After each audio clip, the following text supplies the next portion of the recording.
of real estate. This week on Rewind, your week in review. The Department of Public Instruction gives local school districts reopening options. Options that range from traditional in-person learning to all online. Protesters damage the Capitol, tear down 2 statues, and attack Democratic Senator Tim Carpenter. The Marquette poll says 59% of Wisconsin residents support the Black Lives Matter movement. The DNC says, sorry, Milwaukee, but the Joe Biden nominating process will be virtual. Both President Trump and Vice President Pence campaign here. Rewind, your week in review for June 26th. I'm Steve Walders. I'm Scott Bauer. Hey, Scott, thanks for sitting in for the vacationing J.R. Ross. I really appreciate it. Are there any slow days in Wisconsin's capital anymore? Well, it sure doesn't seem like it, does it? No, it really, really doesn't. Okay, we will get to the protest and the damage to the Capitol, but I want to open today, Scott, with the DPI blueprint, 87 pages, because it affects every K-12 student, every parent, yourself. I'm a grandparent. I've got 4 kids in the Waukesha School District. The different options to reopen in this fall. So we talk about going back to in-person learning. Then we talk about physical distancing. Then we talk about virtual learning. So, Scott, let's talk about the 4 options that they presented dealing with physical distance learning. First of all, the 4-day week, and I'll quickly describe it, and then you can give me your thoughts. 4-day week option. Each student, that would be elementary, middle, and high school, would report to a school, outdoor learning space, or community-based organizations 4 days a week. Virtual learning would still, those materials would still be distributed. And then 1 day a week would be used for teacher planning and pro-professional learning. Scott, one question I had, when they say one site of potential 4-day week scheduling, community-based organizations, do you read that to be potentially libraries, churches, YMCAs, boys and girls clubs? What's your thought on that? Yeah, Steve, I think the most important thing as we look at this DPI document that came out is to remember that it's not a mandate. It's guidelines giving school districts kind of some models to look at that they can use as they take bits and pieces from as they want to. And it's a document that's going to change over time based on feedback and based on changing circumstances with the coronavirus and school district reaction and whatnot. So the plan you're talking about, and there are others I think we'll talk about, is kind of like one model that they've put out there that says, if this fits your circumstance, here's a way you could make it work. And whether that community building you referred to could mean a library or something else, I don't know. I'm guessing that there may be communities where that would make sense, and there are probably a lot where it wouldn't also. The 4-day week option, the first one that we're just finishing discussing, that would be the easiest to implement. But let's talk about the 2-day rotation. Okay, under that, students report to school, outdoor learning space, or community-based organization 2 days per week, either on a Monday, Tuesday cycle, on a Thursday, Friday cycle. And again, they'd be provided with virtual learning materials, and 1 day a week would be used for teacher planning and professional learning. My question, Scott, if you're a family with, in the case of my son and daughter-in-law, 4 kids in the Waukesha School Districts, what if they're assigned different rotations? And how would you, if you're a 2-earner family with both parents working, wouldn't this be a potential nightmare? That seems like a very, very difficult scenario to implement with any kind of ease for all the reasons you lay out, and many, many more. And yeah, I mean that's one where it's hard to imagine how parents who are both working would be able to deal with something like that with younger children. That's why a lot of school districts, I think, are saying that they're going to have, they want to announce their plans as soon as possible to give families and parents the opportunity to plan for what that's going to look like in the fall. So if a district would say, this is our plan, hopefully they'd give some time for families to adjust their schedule. But you're right, that particular schedule would be a nightmare for a lot of people. Right. Yeah, it just strikes me that it could be really hard to manage from a family standpoint. Option 3, the AB week rotation. Okay, this is the 4-day, except half of the student population would report to school, outdoor learning spaces or community-based organizations, four full days, 1 week, with the other half virtual learning that week, and then they'd switch off. Again, the 1 day off would give teachers a chance to professionally train and clean. Any thoughts on the AB week rotation, Scott? I mean, at least on that one, you have a little more certainty week to week, where you would have, half going in, half not. Seems like that might be an approach that some of the larger districts would take to try to cut down on the number of students who are in the building at any given time. The 1 day off a week, again, you've seen some pushback from some Republican lawmakers questioning the need to have a full day off to do cleaning.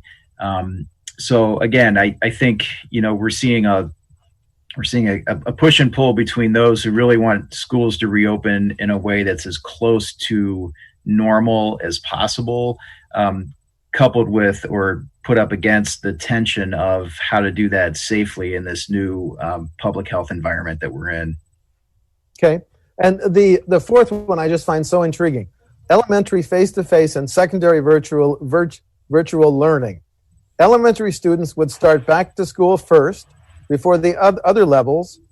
Elementary students would attend 4 days per week and are distributed across multiple sites. And it's important to note they would not only be in elementary and middle school building, that they would be in elementary plus middle school buildings.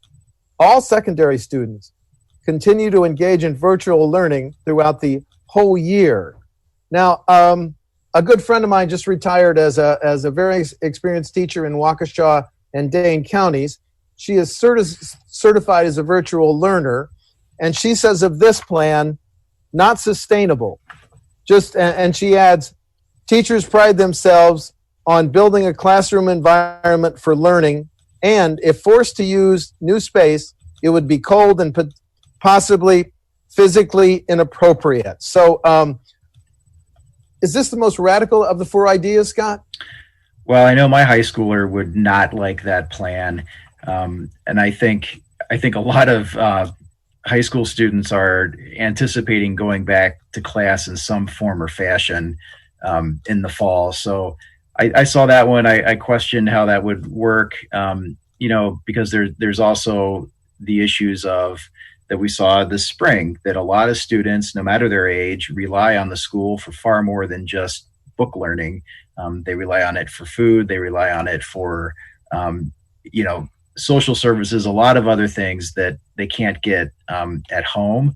So again, I think most districts are going to do the best they can to get as close to normal as they can, and they'll use these DPI guidelines to find some ideas and some roadmaps to do that.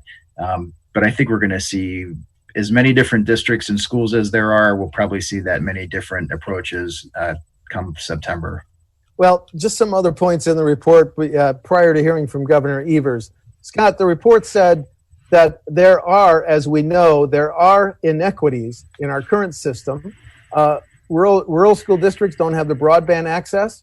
You're well aware of the achievement gap in Wisconsin. But what about special ed students? What about sports? What about English as a second language? What about advanced placement? What about counseling? What about some of these extracurricular activities? And my friend, the retired teacher, says volunteers, they're probably going to serve no more. And that's something, I've been a literacy volunteer at Mendota Elementary here in Madison for a while. So any wrap-up thoughts on all the issues that are at play here? No, I mean, I think you raised a lot of really good ones. And just as there were no easy answers when everybody went home in March, there's really no easy answers now as they try to figure out what to do in the fall. And things could change. A plan put in place today for September may not be the best plan when that time actually rolls around. So stay tuned.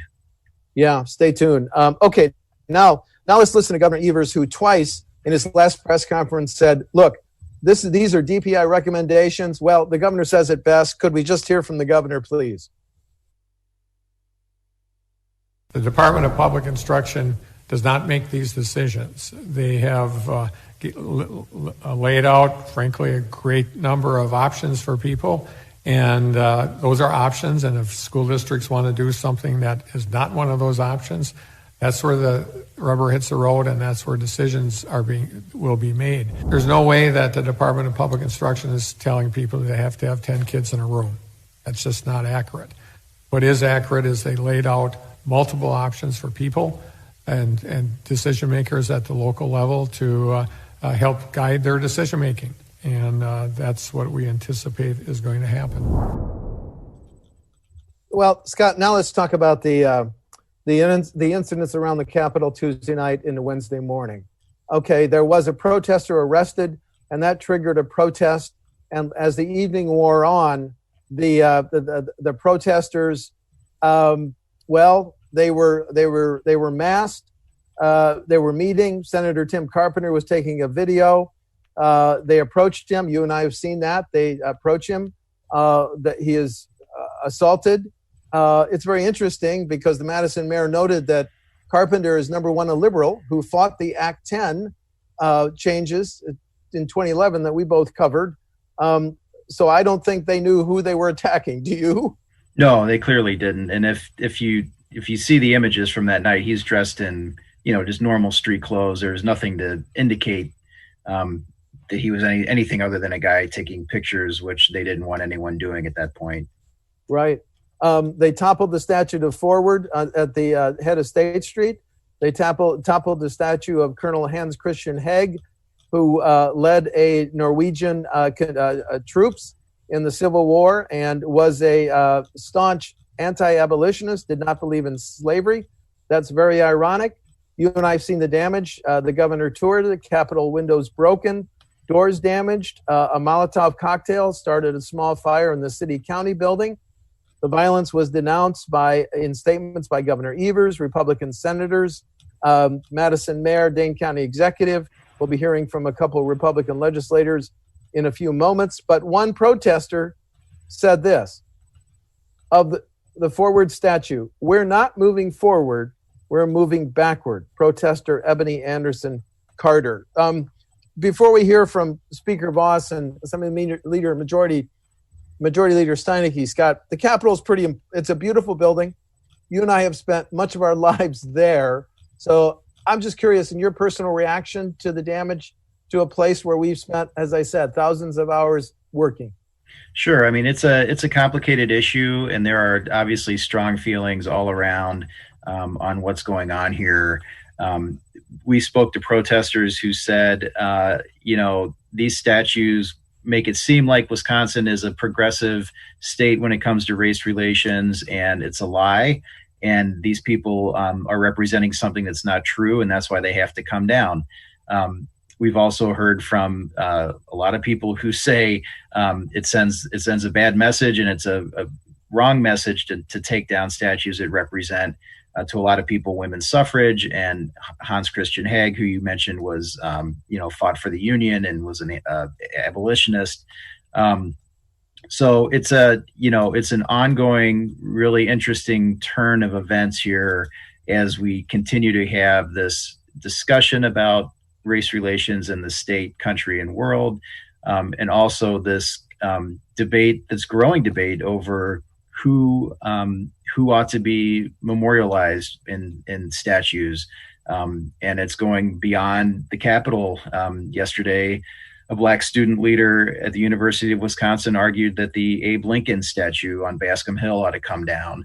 And we're obviously seeing this debate and conversation all over the country, and it's a fascinating one. I think almost everyone has been very vocal against the violence that's happened, but this is going to be an ongoing conversation here in the state for quite a while. Especially when we get to the point of deciding or determining what happens to the statues, whether they come back or something else comes back, or what exactly happens next.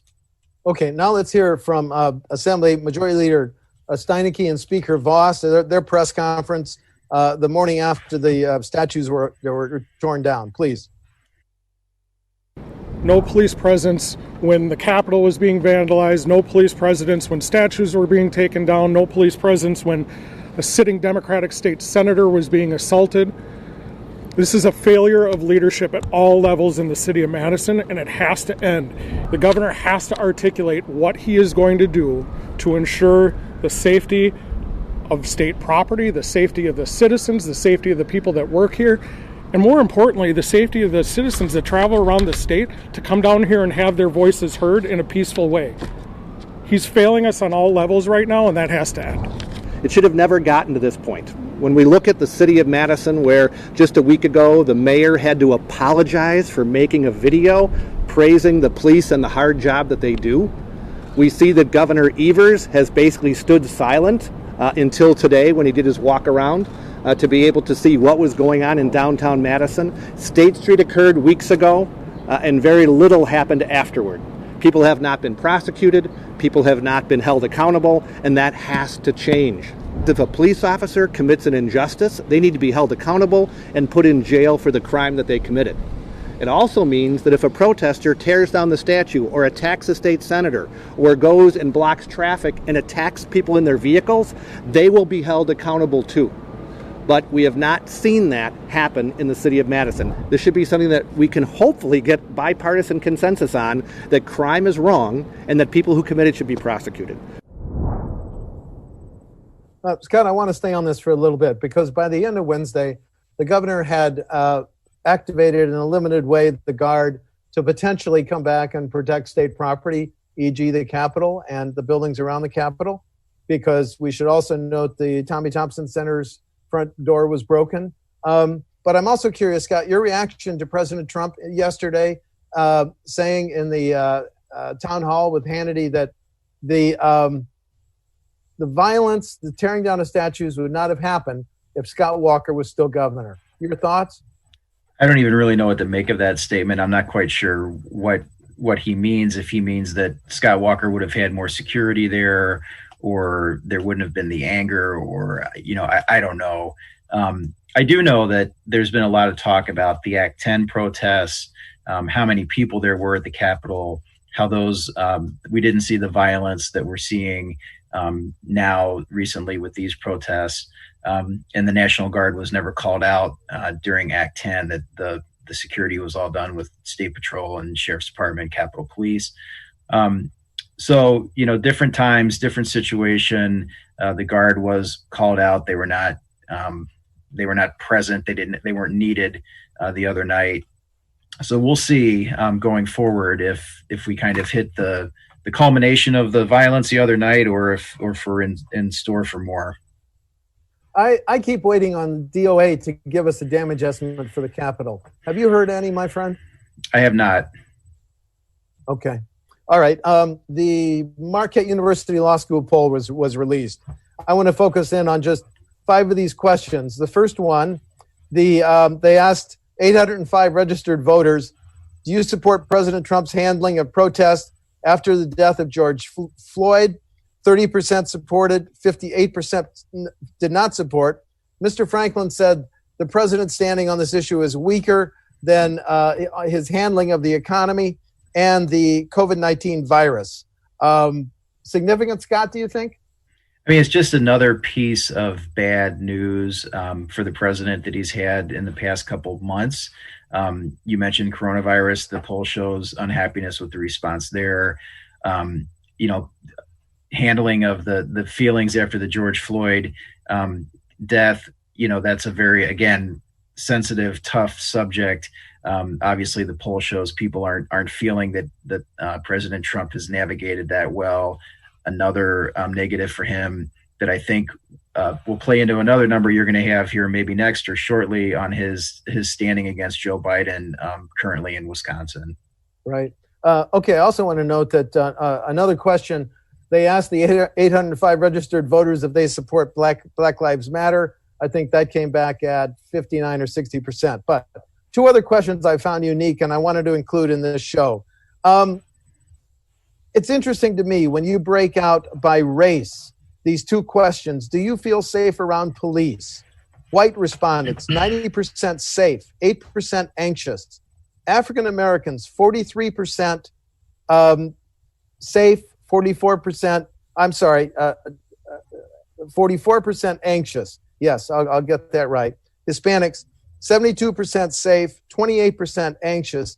Scott, just any closing thoughts? African Americans, twice as likely to feel anxious around police than white Americans. I just find this interesting. It's the first time you and I have seen numbers like that. Yeah, I mean, it sheds light on the feelings that are out there and that are fueling a lot of the protests we're seeing, and the calls for change that I think we'll see debated in not only our legislature, but many other state houses around the country. Yeah, and then just one more question broken out by race. Are police too quick to use deadly force? Whites, 38% yes, and 51% no. African Americans, 68% yes, 25% no, and Hispanics, 71% yes, 29% no. So it basically goes along with the last question. Okay, as you alluded to, Scott, another question from the Charles Franklin MU poll. Survey, June 14 through 18. You support President Trump or Democrat Joe Biden. Biden 49, Trump 48. 8 percentage points, slight gain from May. How significant? Well, I believe it's the biggest lead Joe Biden has had in this poll to date. So that's significant. It's also worth remembering that 4 years ago at this exact point, Hillary Clinton was up 6 points in the Marquette poll. So that bears remembering. It's also important to put helpful to put the Marquette poll in the context of a couple other polls that came out. One, a Fox News poll in May that showed a similar lead for Joe Biden, and a New York Times poll that came out the day after Marquette that I believe showed Biden with an 11-point lead. So there's definitely, at this point in time, it appears that Joe Biden has a lead in Wisconsin, just as Hillary Clinton did at this point in time. As we all know, polls can change, public opinion can change, and we are miles and miles away from the November election. Okay, and then just one more question from the poll. With safer at home order ended, do you support letting children return to school in the fall? This goes back to our first topic. Comfortable, 54%. Not comfortable, 38%, more than a third.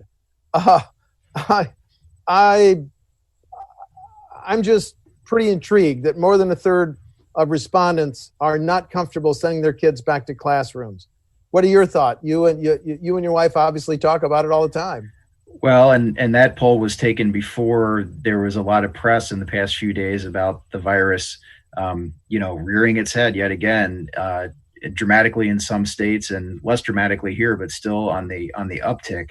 So I think that is a question that every poll, the numbers could potentially be dramatically different based on the situation with COVID-19. Yeah. Okay. New topic. Democratic National Committee made some decisions today on the Milwaukee. We can no longer call it a convention, can we, my friend? It's a meeting. The meeting.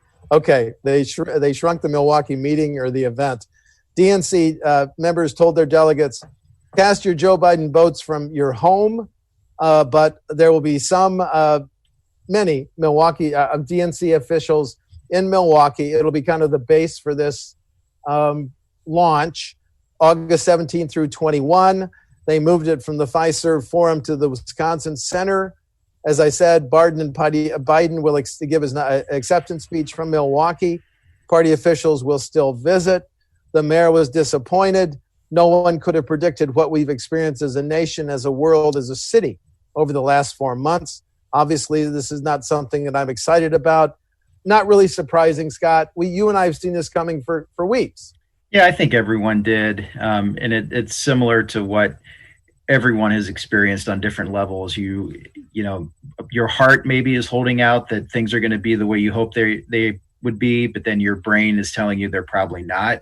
I think Democrats' hearts were saying, we hope we can pull off something close to what we had planned, but in their brains, they knew that probably wasn't going to happen. And the news came out this week that it wasn't. They were going to downsize the venue, downsize the event, financially for the city of Milwaukee and the state of Wisconsin. It's a huge negative. even I think it was Scott Walker I saw tweeting about how this was bad news for the state. Scott Walker had worked to get the convention here when he was governor, seeing the economic opportunity and frankly seeing the chance for him to capitalize on it politically, to be kind of a go-to talking head counterpoint during the convention in Wisconsin. So I think there's bipartisan sadness for the economic impact for certain, and I think Democrats feel a sadness that this certainly a once in a generation opportunity, maybe a once in a lifetime opportunity to host a convention is not going to happen the way they had hoped. Well, let's talk about the economic impact on Milwaukee, not only of the DNC event or meeting, Summerfest canceled, State Fair, no Brewers playing right now, no Bucks going for that, Giannis going for the NBA. Milwaukee just keeps reeling from some of these decisions, right? Yeah, Milwaukee and everywhere. That we are going to see municipal and state budgets are going to be a disaster, and it when that comes home to roost, there's going to be some major decisions that have to be made sooner rather than later due to lost revenue because of this thing, and we'll see what happens. Yeah. Okay. We got time for one more topic. Let's listen to President Trump at the Marinette Shipyard, which just got, I believe, was it a $5 billion contract, Scott? Mm-hmm. And then let's listen to Vice President Pence. They were both coming back to Wisconsin. So let's listen to parts of their speeches, please. As part of my administration's rebuilding of the United States military, you were awarded a contract to build the next generation of guided missile frigate for the United States Navy. This contract will support your 1,500 full-time employees, and it will also enable you to hire another 1,000 people all across the shipyards in Wisconsin. It's one of the biggest contracts you've ever seen in the state. An estimated 15,000 additional new jobs will be created through the Wisconsin supply chain. As long as I'm your president, America will never lose that shipbuilding talent or capability. It won't lose that excellence or the expertise of the men and the women of Marinette Marine. You said yes to President Donald Trump in 2016, and I know that Wisconsin's going to say yes to 4 more years of President Donald Trump in November of 2020. 4 more years means more support for our troops. 4 more years means more jobs. 4 more years means more judges. And it's going to take at least 4 more years to drain that swamp. So, Wisconsin, I need you to bring it. The silent majority can be silent no more. Any surprises in the themes chosen by President Trump and Vice President Pence? The president, of course, talked about the economy, the additional jobs for the Marinette Shipyard. Vice President Pence, the Faith in America tour, attended a roundtable discussion of school choice programs at Waukesha STEM Academy. Your thoughts on them? This continues to say, Wisconsin, you are very, very important, right? Not only that, but it says, Wisconsin Republicans, we need you to come home. These are events, bread and butter Republican topics, areas, going to Waukesha County to talk about school choice and religious freedom, going to Marinette Naval Shipyard, a shipbuilder building ships for the Navy, great setting for a president to make arguments about national defense and building up the military. These are, they were both in parts of the state where they need to do extremely well to have a chance in November. They need their voters to come home there. It's been well documented how President Trump underperformed in the WOW counties and in the Fox or in the Green Bay media market where Marinette rests. He did well, but he needs to do well there again in November. So yes, we will definitely be seeing more of them sooner rather than later.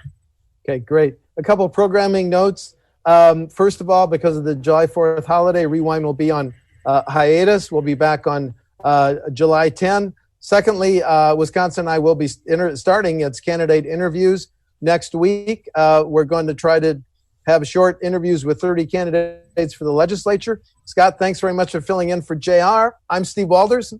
I'm Scott Bauer. That's Rewind for June 26th.